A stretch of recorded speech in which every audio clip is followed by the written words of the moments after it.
Halo Bapak Ibu semuanya, ketemu saya lagi dengan Dr. Roni Tamba di channel Anak Sehat dan Berkualitas.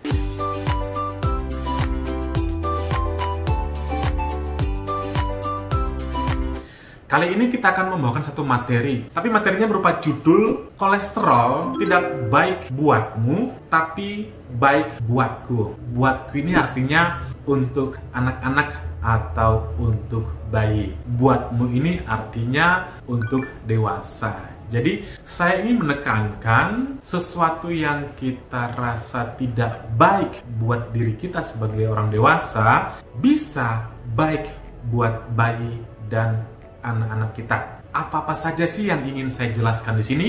Yuk, sebelum membahasnya, bagi Anda yang mungkin saja baru pertama kali menyimak materi kami, jangan lupa klik subscribe-nya, like, dan boleh dibagikan, di-share kepada teman-teman yang lain, agar semua orang bisa mendapatkan materi dan manfaat yang sama. Dan terima kasih kepada Bapak Ibu yang sudah rajin menyimak materi-materi kami di channel Anak Sehat dan Berkualitas. Mudah-mudahan semua materi bermanfaat bagi kita semuanya. Yuk, kita mulai sama-sama ya. Sedang hangat di pemberitaan media sosial ada pernyataan katanya hati ayam tidak baik buat MPASI atau makanan anak-anak atau bayi karena salah satunya alasannya adalah adanya kolesterol di dalamnya. Yang ingin saya garis bawahi di sini adalah adanya kolesterol tersebut. Kita maknai karena sebenarnya jangan sampai kita itu menerima dan hanya menerima informasi secara mentah-mentah karena belum tentu tepat. Kita harus kritisi supaya balance. Kritisinya ini adalah harus sesuai dengan ilmiah, kajian-kajian ilmiah berdasarkan literatur-literatur yang sudah ada. Kita ingin kali ini mencoba apakah memang kolesterol itu tidak baik buat bayi dan anak-anak kita sehingga kita harus menghindarinya. Apakah benar demikian? Yuk kita teruskan penjelasannya.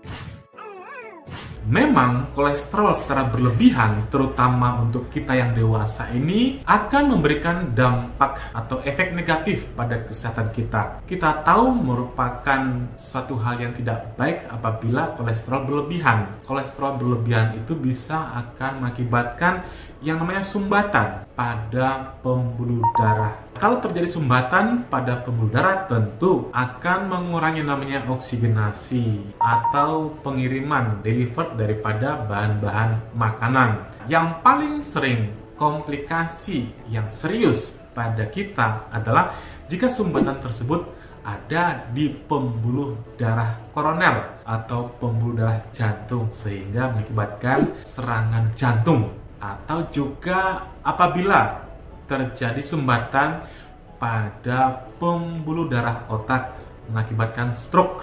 Atau misalnya pada pembuluh darah kecil kita di ujung-ujung tangan, ujung kaki itu akan mengakibatkan namanya rasa kebas.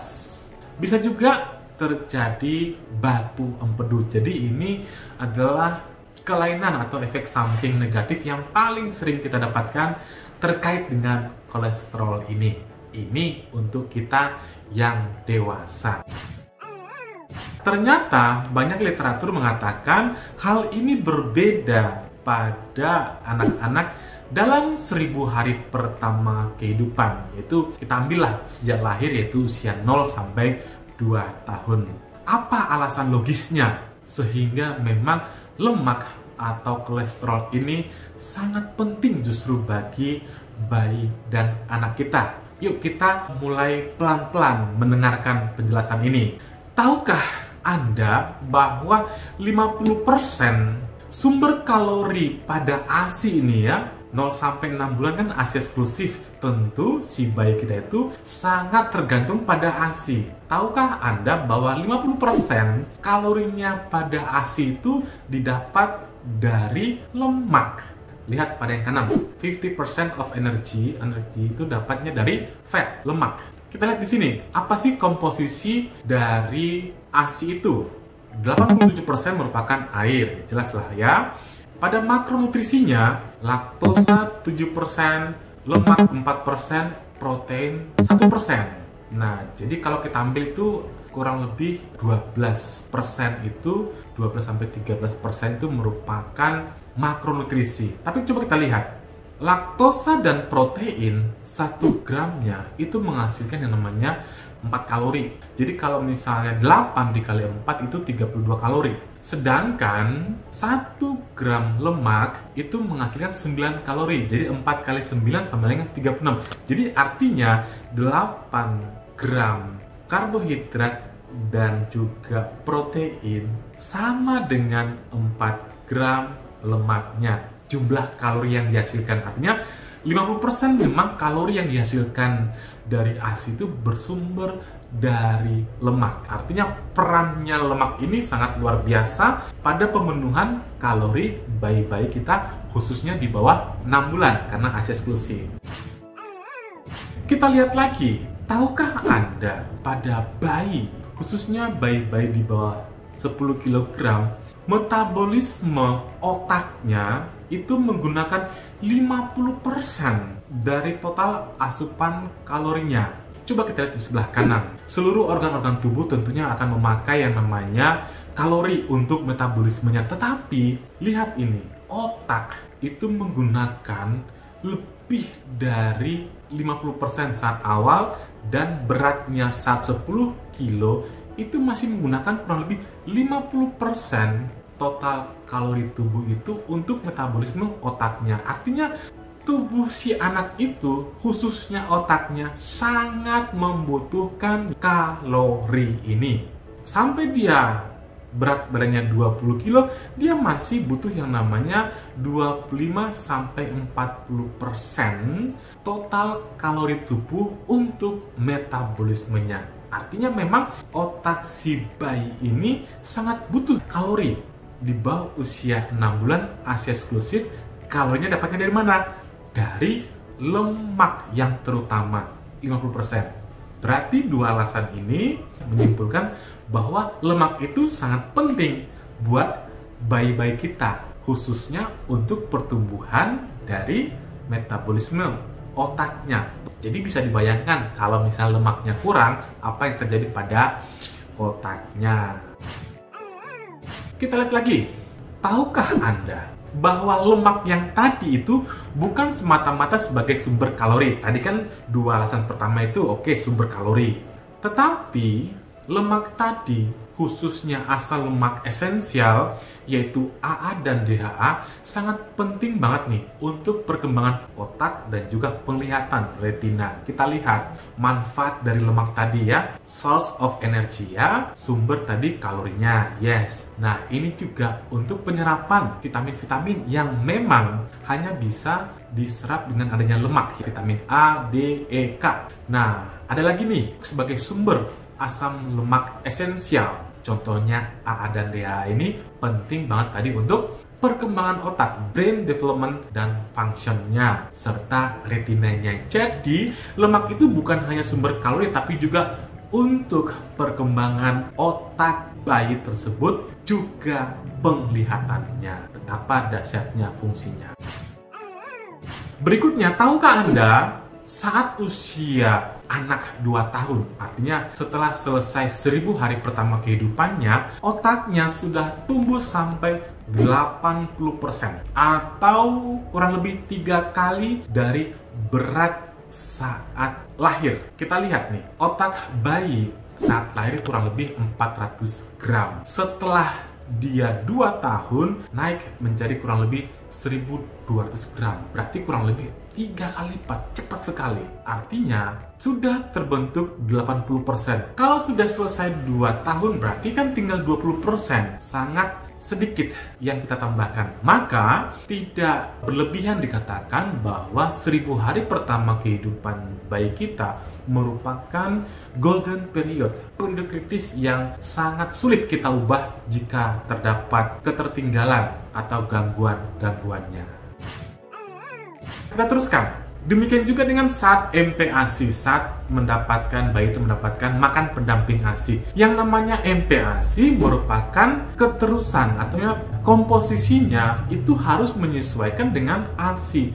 Tidak boleh langsung anjlok, tidak boleh langsung berubah komposisinya, harus menyesuaikan. Tadi yang namanya lemaknya tadi ya, itu ada 32%, proteinnya kurang lebih 6%, dan juga karbohidratnya atau oligosakaridnya. Jadi ini tidak boleh lantas anjlok. Kalau misalnya tadi pada ASI tadi ya, 50% sumber kalorinya dari lemak, terus proteinnya berapa persen, dan juga karbohidratnya. Artinya ini tidak boleh langsung anjlok, tidak boleh langsung lemaknya tidak ada, karena dia turunnya itu bertahap. Coba kita lihat berapa sih penurunannya, berapa sih perubahannya. Ada 2 literatur saya ambil ya. Coba yang atas, karbohidratnya, protein, dan lemaknya. Lemaknya itu masih dia butuhnya kurang lebih 27,6%. Coba kita lihat pada literatur yang bawah, lemaknya itu dari kurang lebih 40% lebih, itu turunnya ya kurang lebih sampai 35% sampai usianya 12 bulan. Jadi artinya memang masih sangat diperlukan komposisi dari persentase lemak ini dari bahan-bahan makan yang kita berikan pada MPASI. Tidak boleh langsung di stop atau dihindari. Berbeda dengan kita dewasa. Kalau dewasa kan kita memang menghindari yang namanya lemak-lemak ini, nggak boleh terlalu banyak. Pada anak, lihat ini, proporsinya masih cukup tinggi. Itu tentang lemak.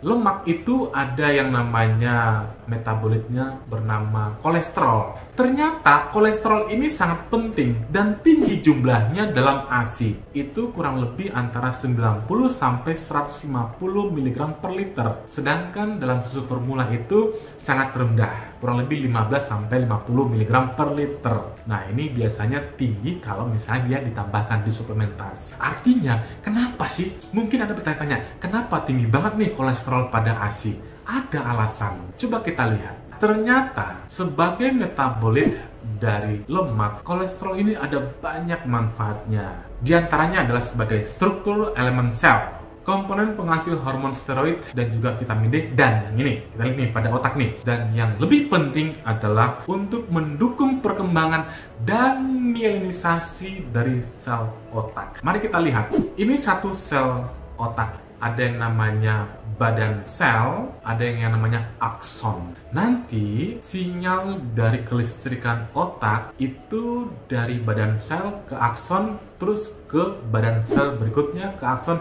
dan seterusnya. Artinya sinyal itu akan mengalir.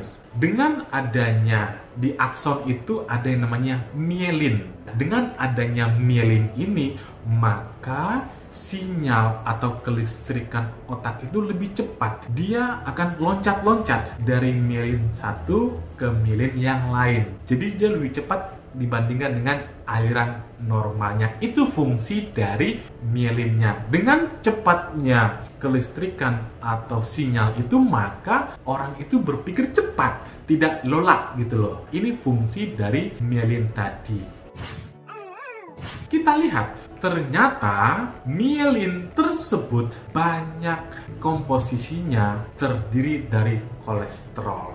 Jadi mielin ini komposisinya banyak didukung oleh kolesterol. Kita lihat, kolesterol ini yang ada dalam tubuh itu seperempatnya ternyata terdeposit pada otak kita. Bisa dibayangkan bahwa memang otak itu sangat butuh yang namanya kolesterol. Kolesterol itu dibutuhkan untuk apa? Kita lihat lagi. Mielin tadi 70 sampai 80% komposisinya terdiri dari kolesterol. Bisa dibayangkan kalau misalnya bayi kita tidak mendapatkan kolesterol, maka mielinnya tidak terbentuk. Perkembangan otaknya tidak akan bagus. Kita lihat, pada bayi saja, bayi yang 0-6 bulan yang mendapatkan ASI eksklusif, pada ASI-nya tinggi loh yang namanya kolesterolnya. Bagaimana mungkin setelah dia MPASI langsung anjlok?